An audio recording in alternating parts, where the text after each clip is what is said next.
warahmatullahi wabarakatuh. Perkenalkan, nama saya Bu Arista and it's time to mathematics class. Nah, pada pertemuan kali ini kita akan belajar bersama tentang bilangan bulat dan bilangan pecahan. Oke, yang pertama Ibu akan menjelaskan tentang salah satu soal yang sering banget muncul di ujian. Nah, soalnya adalah seperti ini.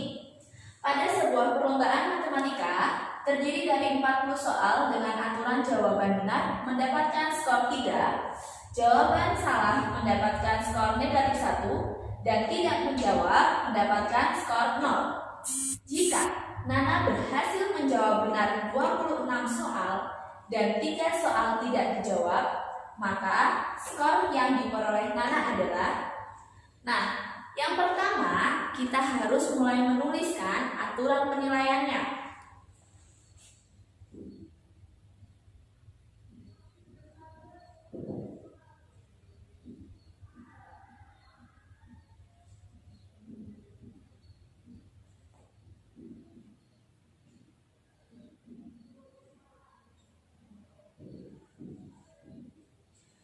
Benar, nilainya adalah 3. Salah, nilainya adalah negatif 1, dan tidak dijawab, nilainya adalah 0. Nana berhasil menjawab benar 26 soal, jadi 3 dikali 26. Yang tidak dijawab ada 3. Nah, yang sekarang harus kalian tahu adalah berapa soal yang bernilai salah. Di sini dia benar 26 dan tidak dijawab 3. Padahal total soalnya adalah 40. Maka ini jika dijumlahkan harus 40. Menurut kalian berapakah ini? Kita hitung. 26 ditambah 3 29. Dari 29 ke 40 berarti kita butuh 11 soal. Jadi di sini adalah 11. Seperti ini. Sekarang kita hitung untuk hasil perkaliannya. 3 kali 26. 26 kali 3, 6 kali 3, 8. 2 kali 3, 6 tambah 1, 7. Berarti di sini 78. Untuk negatif 1 dikali 11 jadinya negatif 11. 0 kali 3, 0. Kita jumlahkan semua.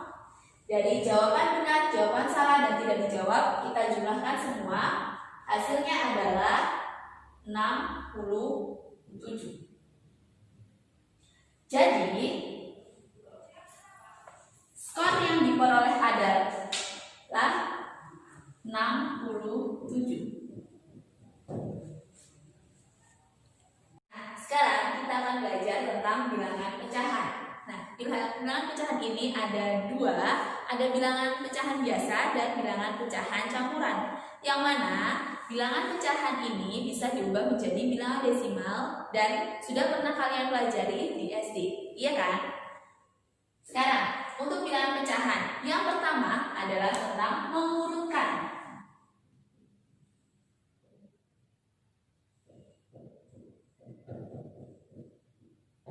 Mengurutkan ini syaratnya adalah penyebutnya harus sama. Penyebut itu yang mana? Penyebut itu adalah bilangan yang ada di bawah. Sementara bilangan yang ada di atas namanya pembilang. Perlu kalian ingat ya. Contoh, kalau misalkan memang penyebutnya sudah sama, akan seperti ini. 5/10, negatif 3/10, dan 7/10. Kalau seperti ini, kalian hanya perlu mengurutkan sesuai permintaan soal. Contoh, soalnya ingin mengurutkan dari bilangan terbesar ke terkecil. Berarti kalian fokus ke pembilang saja. Yang terbesar adalah 7/10. Setelah 7 ada 5/10 Dan yang terakhir adalah negatif 3/10. Seperti ini. Nah, bagaimana kalau ternyata penyebutnya tidak sama?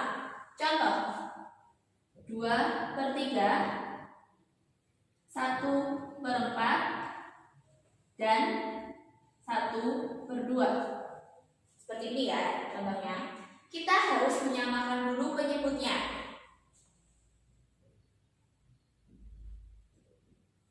Kalau kalian bingung menyamakan penyebut menggunakan apa, kita pakai KPK. KPK dari 3, 4, dan 2. Tapi yang paling mudah adalah kalian lihat. Carilah angka berapa yang bisa dibagi 3, bisa dibagi 4, dan bisa dibagi 2. Angka tersebut adalah 12.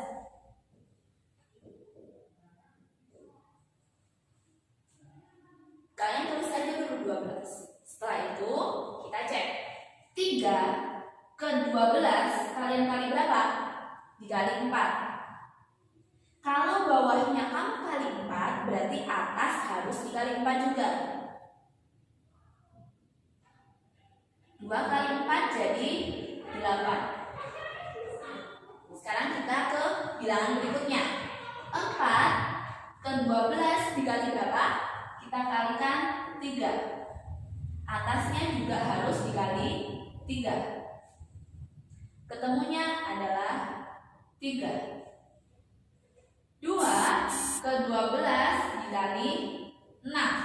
Berarti atasnya juga harus dikali 6. Ketemunya 6. Kalau sudah sama semua seperti ini, baru bisa kita urutkan. Misalkan diurutkan dari yang terkecil. Berarti kita ambil 3/12. Setelah itu 6/12. Terus 8/12. Seperti ini. Selanjutnya, gimana kalau untuk penjumlahan dan pengurangan?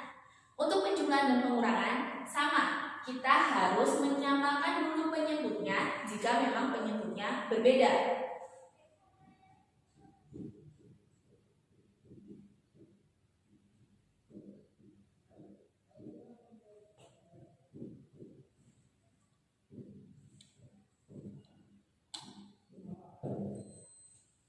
Contohnya 2/6 ditambah 3/5. Angka berapa yang bisa dibagi 6 dan bisa dibagi 5 adalah angka 30. Menyamakan penyebutnya sama. 6 ke 30 dikali 5. Berarti 2 kali 5 adalah 10. 5 ke 30 dikali 6. Berarti 3 kali 6 adalah 18. Maka jawabannya adalah 28/30. Apakah ini jawabannya? Iya, tapi belum tersederhana. Bisa kita sederhanakan. Caranya gimana? Kita coba aja dulu bagi-bagi. Misalkan atas bagi 2, bawah bagi 2. Atau atas bagi 3, bawah bagi 3. Atau atas bagi 5, bawah bagi 5. Jadi harus sama antara atas dan bawahnya. Kita bagi 3 bisa atau tidak? Tidak. Kita bagi 5 bisa atau tidak? Tidak. Jadi kita coba bagi 2 dulu. 24 dibagi 2 ketemunya 14. 30 bagi 2 ketemunya 15. Jadi ini adalah hasil akhirnya. Untuk pengurangan sama persis. Kita ke perkalian. Untuk perkalian ini apakah perlu menyamakan penyebut? Menurut kalian bagaimana? Jawabannya adalah tidak. Tidak perlu. Contoh, misalkan ada 7/10 dikali 5/6. Bagaimana cara mengerjakannya? Langsung saja bawah kali bawah, atau pembilang kali pembilang, penyebut kali penyebut. 7 kalikan 5, jawabannya adalah 35. 10 kalikan 6 adalah 60. Diingat, bilangan ini bisa kita sederhanakan. Kita bagi 5 bagi 5. Ketemunya adalah 7/12. Ini adalah jawaban akhirnya. Seperti itu. Nah, bagaimana untuk pembagian?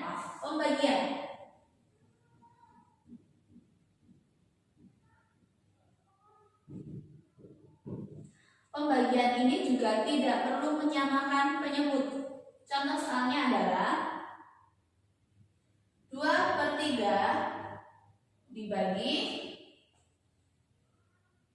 4/7. Bagaimana cara mengerjakannya? Kita ubah dulu, karena pembagian tidak bisa seperti perkalian yang atas bagi atas, bawah bagi bawah, tidak seperti itu. Tapi kita ubah dulu dia menjadi perkalian. 2/3 kali. Nah, bilangan yang terakhir ini harus kita balik dulu. Jadi 7/4. Misalkan ada yang mau menanyakan, Bu, kalau yang saya balik yang depan bagaimana? Tidak boleh. Bu, kalau misalkan nggak saya balik gimana? Tidak boleh. Jadi harus dibalik, tapi yang belakang saja. Paham ya? Sekarang kita kerjakan. 2 kali 7 menjadi 14. Per 3 kali 4 adalah 12. Maka kita sederhanakan, kita bagi 2 menjadi 7/6. Apakah ini jawaban? Tidak. Kenapa? Karena yang di atas itu lebih besar daripada yang di bawah, atau pembilang lebih besar daripada penyebut. Itu tidak boleh. Kita ubah dulu menjadi pecahan campuran. Pecahan campurannya bagaimana? 7 bagi 6 ada 1. Sisa berapa, Nak? Sisa 1/6. Maka ini adalah jawaban akhirnya. Sekian untuk pertemuan kita hari ini. Stay healthy and see you next time.